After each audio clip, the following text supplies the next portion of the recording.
ፎቶ ተነሳሽ? ፎቶ ቤት ሄደሽ ተነሳሽ? ኧረ ተነሽ ተነሽ ሀቡ አንቺ ቀረኝ 8 ወር ከአንድ ወር በኋላ ማለት ነው።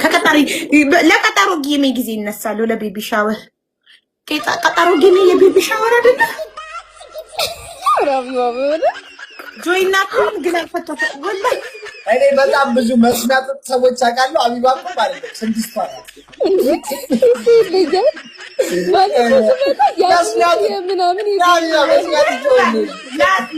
የገንፎ የአጥሚት ማዘጋጅ ለልጅ አልጋ፣ ቁምሳጥን፣ ልብስ፣ ዳይፐር፣ ወተት ምገዛበት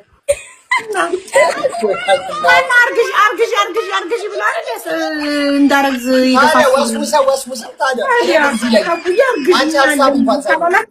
ቤቢ ሻወር ያልመጣችሁ የማይመጣ እንዳያናግረኝ ከዛም በኋላ